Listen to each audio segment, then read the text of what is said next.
Hey guys, welcome back to my YouTube channel. Today I am back with another tier list, and in today's tier list I'm going to be ranking Barcelona players' careers after leaving Barcelona. All 13 players here at one point played for Barca, and all 13 of them at one point left the club. So today we're going to look at their careers after leaving Barcelona, and we're going to look at how many goals they scored, how many trophies they won, how good they were in comparison to how good they were at Barca, and based on that criteria, we're going to put them into one of three tiers, obviously, S, A, or B. This was not my idea, however. I cannot remember if I saw this idea be mentioned to me on Discord or on YouTube.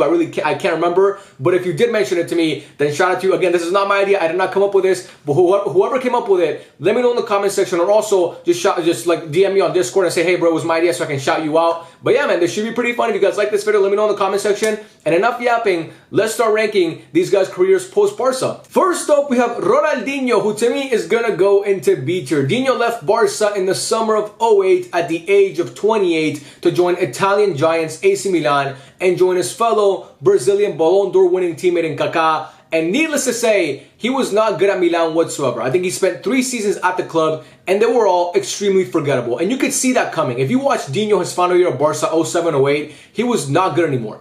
Like in 06-07, he was still one of the best players in the world, but in 07-08, injuries got to him, and his production fell off a cliff. And that is why he wasn't in Pep's plans, obviously going long-term, because he was washed as a player already, and he showcased that at AC Milan because he was utterly horrendous. I mean, he had a few good moments, like his first season there, he had a few good games, but other than that, it just wasn't pretty whatsoever. It was honestly, it was kind of sad to watch because Dino, his peak was so high and he was so great. To go from that to seeing him play at AC Milan, and then he bounced around a bunch of Brazilian teams. I think he went to Fluminense and some other teams. I can't remember which ones exactly, but he bounced around the Brazilian league. He ended up in jail, I'm pretty sure as well. I'm not sure if that was why he was still a professional footballer or not, but I know he went to jail as well. But yeah, bro, Dino at Milan just wasn't good. Dino in Brazil wasn't good at all. His production, like his numbers in Brazil weren't great. He didn't win a Copa Libertadores. I'm pretty sure he didn't. No, he didn't win a Copa Libertadores. He didn't win any significant trophies either. So for me, Dino is going to go into B tier again. When I compare to how good he was at Barca, I mean, his first 3-4 seasons at Barca, he was arguably the best player in the world. Ballon d'Or winner, UCL winner, but then his final year wasn't great, and then his tenure at Milan and in Brazil was just not pretty to watch.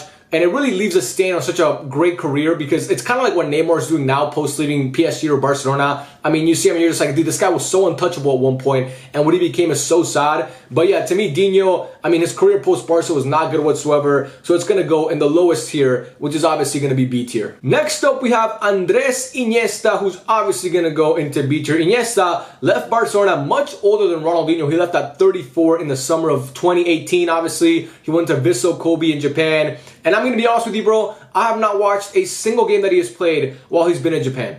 I have no idea how good or bad Iniesta has been. All I know is that he's playing in Japan, and I'm pretty sure his team last year almost got relegated in the Japanese league. So he can't be doing that well. And Iniesta, similar to Dino, his final season there, 2017-2018, he was still decent for us, but you could see the decline coming, obviously. And then post-leaving Barcelona, I mean, no top club in Europe was going to want Iniesta at that age, at that stage of his career. So obviously he had to go overseas. He had to go to Asia, obviously, to play, and obviously play in Japan, which he's still playing there currently, I'm pretty sure, at 39 years old. Again, I'm not sure how he's doing, how he's playing over there, but I know he's over there currently. I think he's going to be a manager for them or something. I'm really not sure. But Iniesta, but I mean, long story short, he's not been good post-leaving Barcelona because he joined a team that's not very good and a pretty irrelevant league. So for that reason, he's going to go into B tier. Next up, we have Yaya Toure, who's obviously going to go into S tier. Unlike Iniesta and Ronaldinho, Yaya Toure made his legacy, made his name, I think, in my opinion, when he left Barcelona. When you think of Yaya Toure, you never think of him in a Barca shirt. You think of him at Man City. This guy was unplayable at Man City, and he was arguably a top 3, not even arguably, a top 3 to me midfielder in the world for like a good 5 years. This guy was that good. And him, along with David Silva and Kun Agüero, propelled that Man City takeover that led them to obviously become the best team in England over the past decade. I mean, this guy was insane. His 13-14 season, he scored 24 goals, playing as basically a DM. He played a little bit further up the pitch as well, and he obviously took free kicks. But this guy was unplayable. I mean, physically insane as a player. He was so good for Man City. So good. Whether it was under Pellegrini, Mancini, or Pep, it did not matter. This guy was good all the time. And obviously he fell out of favor with Pep towards the end, and he put that he put that curse on Pep to never win the UCL, which is still kind of funny to me. And obviously Pep broke that curse last year when he won the UCL. But Yaya Toure, like I mentioned, when I compare his time at Man City to his time at Barcelona, he was good at Barca. Okay, he was a starter for us in 09 in Rome in that final against United, and he played really, really well in that final. Scored a goal in the Copa del Rey final in 09 as well. He was really, really good for us. His 3 seasons at the club, I think he came in, 3 seasons. He came in 06, 07, I'm pretty sure. But he was amazing at Barca, but he was even better at Man City. And this guy, one of the most underrated players of his generation, one of the best midfielders that I've ever seen when it comes to speed, tackling, physicality. I mean, this guy shooting, this guy had everything you needed in a midfielder. So yeah, to me, Yaya is going to go into S tier, no doubt about that. Next up, we have Pedro, who left Barcelona in late August or mid-August of 2016. I remember because he scored that goal against Sevilla in the Super Cup final, and then he left over to Chelsea. And he, to me, is going to go into A tier. Pedro carved out a nice little career for himself after leaving Barcelona. He obviously went to Chelsea, like I mentioned. His first year there, he played a good amount, scored a couple goals. You know, he was decent. But his second season there, that he was with Antonio Conte when Chelsea won the league, he was really, really good. He made 35 appearances in the Premier League. He had double-digit goals and assists in all comps. He was really, really good for that, obviously, Premier League winning team under Conte. His third and fourth season there, he was decent. You know, this guy, Pedro did what he did, but what he does, bro. He came off the bench and he made something happen every single time. One of the most underrated players of all time. However, this guy was way better at Barcelona than he was at Chelsea or at Lazio. I actually just finished watching him play against Bayern Munich. I'm recording this as the Bayern Munich game is about to finish, and he's obviously on the pitch right now because he's playing for Lazio currently. And you know, he comes in off the bench every now and then, but he's not really an impact player anymore. But yeah, well, Pedro at Barca was amazing to me. One of the most underrated Barcelona players of all time. A guy who was a key piece to a UCL winning team and one of the best teams of all time. Obviously, Barca 2010, 2011. At Chelsea and at Lazio, he hasn't been that. But again, he did not have a bad career after leaving Barcelona because this guy is the perfect squad player. There is no better squad player in the history of football than Pedro. And like I said, his second season there with Conte winning the Premier League, I mean, 35 appearances in the Prem. That's almost every single game he came off the bench or started for them. And double-digit goals and assists. That's very, very decent. It's it's way better than anything Ronaldinho or Iniesta did post leaving Barcelona. But again, it's not quite as good as what Yaya Toure did because Yaya, like I mentioned, he made his legacy outside of Barcelona. Like his best years were outside of Barca. Pedro's best years were at Barca, but he still had a good amount of years after Barca, like I mentioned. So for that reason, that perfect balance is gonna find them in A tier. Next up, we have Xavi, who left Barcelona at the age of 35 in the summer of 2015 to join a Qatari team. I'm not sure what their name is, but I know he was in Qatar. And he's going to go right next to Iniesta in B tier. I mean, again, similar to Iniesta, everything I said about Iniesta can apply to Xavi. I did not watch a single game that Xavi played while at Qatar.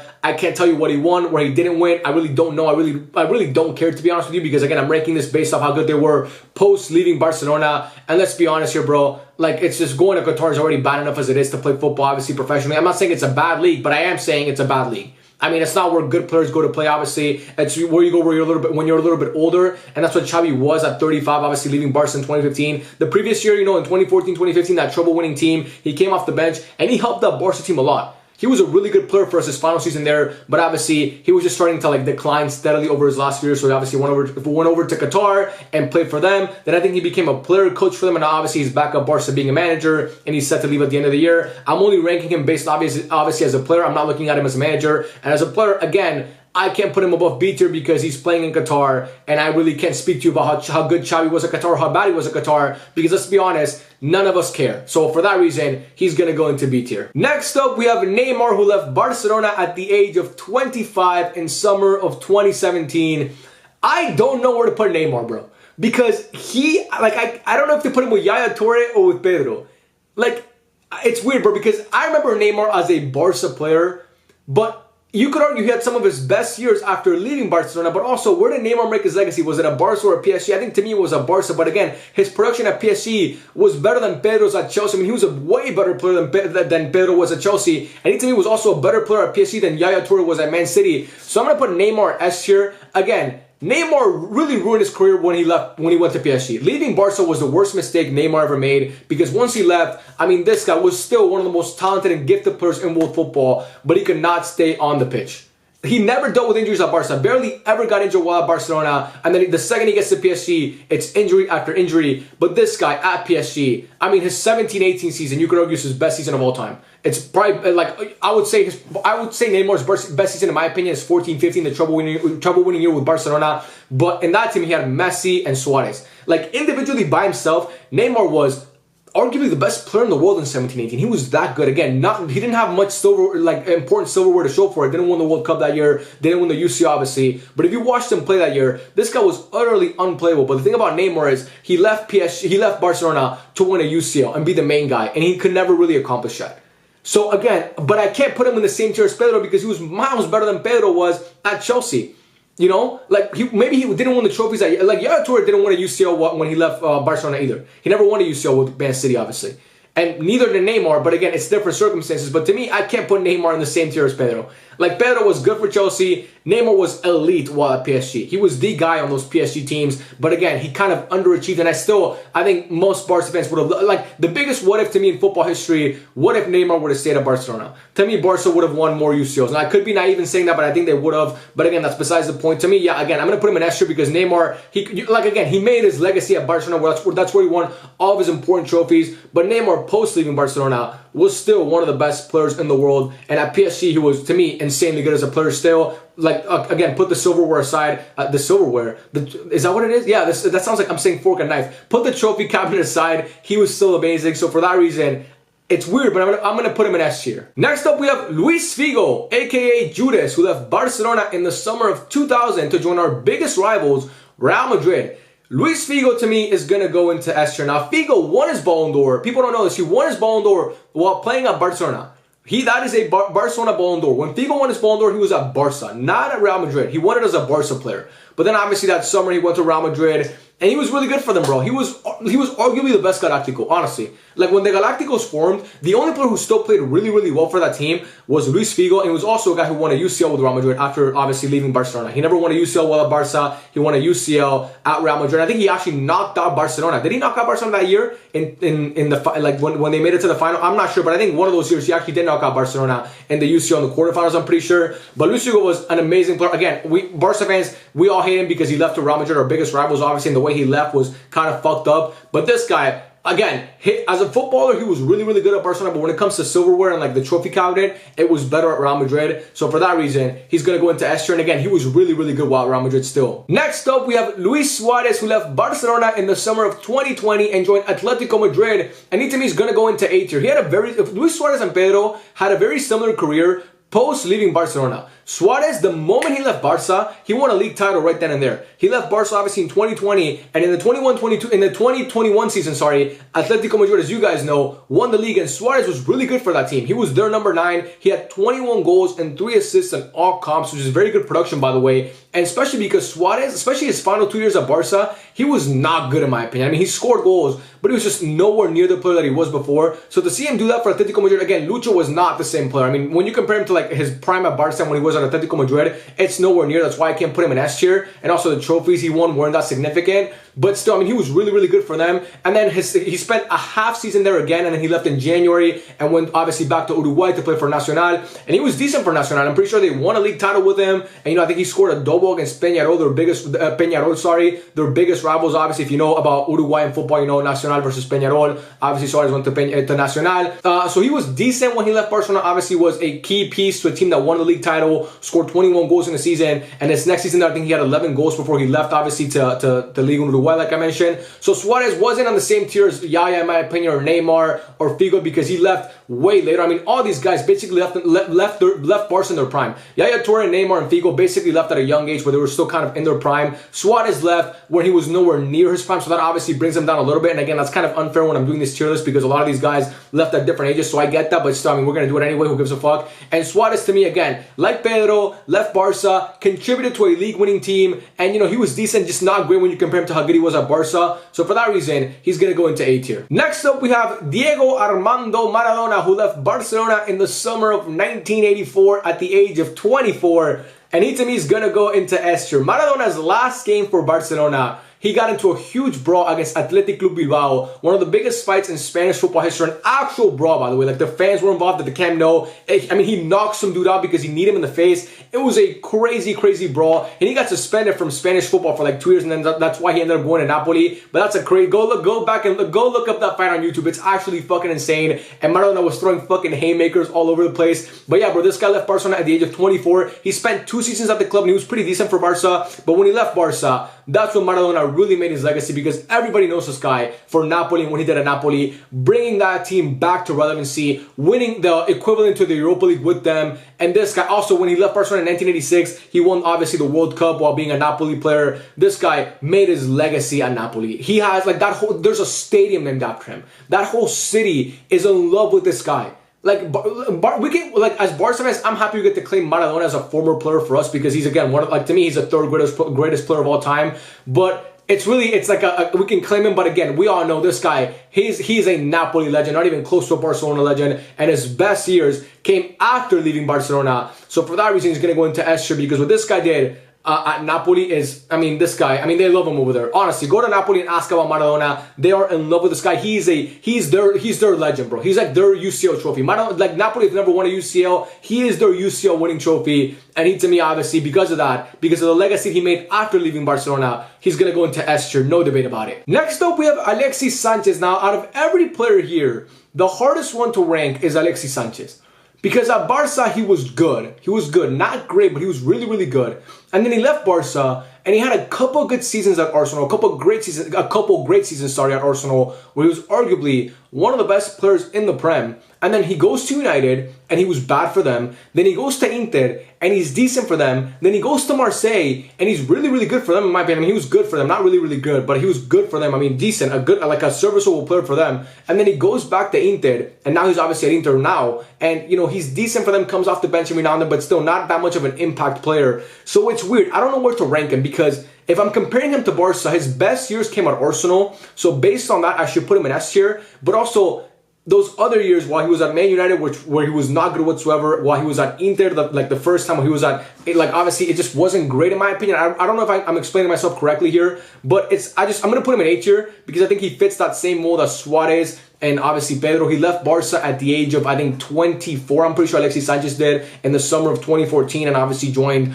an Arsenal team that had Giroud and Ozil, and they formed a great partnership together, a great trio, all of them. But again, was he as good as Neymar was at PSG, or as Figo was at Real Madrid, or as Yaya was at Man City, or as Maradona was at Napoli? No. He was not. I mean, he was good for Arsenal. Arsenal fans really like Alexis Sanchez, and rightfully so, because he was, again, really, really good for them. I think it's 2015, 2016 season, he was one of the best players in the Prem. I'm pretty sure that it was either that season or the season after. I'm not sure which one. But he had like 24 goals in all comps, or even more than that maybe. And he was really, really good again, but not on the same level as the guys on S tier. So for that reason, he's going to go into A tier. Next up, we have Samuel Eto'o, who left Barcelona in the summer of 2009 at the age of 29 or 28, I'm pretty sure. He was in his late 20s for sure. And Samuel Eto'o, to me, is going to go into A tier. Now, Samu, when he left Barca, he was still a very decent player. He spent 2 seasons at Inter, and his first year there, he went on to win the treble. The only player to this day in football history to win back-to-back treble, Samuel Eto'o did that. And if you go look at his numbers, though, in his first season at Inter when they won the treble, his numbers weren't eye-popping, okay? He wasn't scoring 20-plus goals, because his last year at Barca, he was one of the top goal scorers in all of Europe. Had over 30 goals in all comps, and obviously at Inter, his production wasn't quite as great, because that team, like, they were using him differently than he was at Barca, just a totally different play style from Pep to Mourinho, obviously. But he was still, I mean, Inter played 13 UCL games that year, because obviously they won the whole thing. He played 90 minutes. I'm pretty sure the stat is correct. I looked it up a couple weeks back. He played 90 minutes in 11 games and left in like the 68th minute and the 85th minute in the other 2. So this guy was on the pitch the whole time Inter were on the way to win the treble in the UCL. And obviously started most games in the Serie A along with Milito, obviously that striker partnership, and also in the Coppa Italia. He was really, really good. Wasn't like a guy who was scoring important goals for them, but he was an important player for them. If you watch Inter back in 2010, and I'm sure Inter fans can attest, he was amazing for them. And look, Inter fans love Samuel Eto'o. But again, Samu's best years came at Barca. And, you know, people are going to say, well, Neymar's best years came at Barca. Neymar was, in my opinion at least, 10 times a player when he left Barca than Samuel Eto'o was. I love Samuel Eto'o, one of the most underrated strikers of all time in my opinion. But he left Barca when he was past his prime. Neymar left Barca arguably in his prime. And he was still, like I said, really, really good for them now. So Muerto, again, I get it. He won the treble. That is amazing and was a pivotal part to that team. But after that, he bounced around a bunch of different teams. He played for Chelsea and was not good. He went to some team, I think, in the Turkish league. He played in Everton. You guys remember when he played for Everton? I mean, that was just not good. And then he bounced around, like, everywhere. Like, he bounced around everywhere. So obviously not the prettiest end to his career after leaving Barcelona. So for that reason, I get he won the treble. But still, the totality of it, to me, is going to land him in A tier. Next up, we have Lionel Messi. This is weird because if I'm looking at club, Messi's going to go into A tier. But if I'm looking at club and country, because Messi, again, we got to look at the country as well because he left Barca and he still played international tournaments. And if I'm looking at that, I mean, this man did win a Ballon d'Or when he left Barcelona. I mean, that's got to count for something, right? So I'm going to put him in S tier. I mean, you don't win a Ballon d'Or when leaving a club and you don't put them in S tier. Now, again, compare Messi to what he did at Barca to what he did at PSG. It's apples and oranges. And at PSG, at club level, he was not great in my opinion. I mean, he wasn't bad whatsoever. Was still one of the best players in the world. But for Messi standards, was not the Messi, obviously, that was not the Messi that we fell in love with, obviously, as fans at Barcelona. His first season there particularly was not great. I think he had like 7 goals in all comps and had like, I think 20 assists or something. But again, not a great year for Messi standards. His second season there at club level, he was one of the most productive players in Europe in terms of GA. And again, he only went on to win the fucking Ballon d'Or. But at country level, I mean, when leaving Barca is when Messi really cemented his international career. Actually, no, he won the Copa America while still being a Barca player because that game happened in July of 2021 and Messi left in August of 2021. So he was still a Barca player when he won Copa America, but he was a PSG player when he won the Finalissima and when he had arguably the greatest World Cup of all time. So again, we're not specifying which one is a club or country. Because if it's for club, again, I would put Messi in A tier. But if I'm putting club and country together, there's no doubt about it. He's going into S tier. I mean, the man won a Ballon d'Or and was the best player out of World Cup post leaving Barcelona. So to me, again, he's going to go into S tier. When it comes, again, look, man, even me, the biggest Messi glazer, Messi was not great while PSG. Again, I'm comparing him to Messi standards. Well, like, if I'm comparing him to his standards, if I'm holding Messi to his own standards,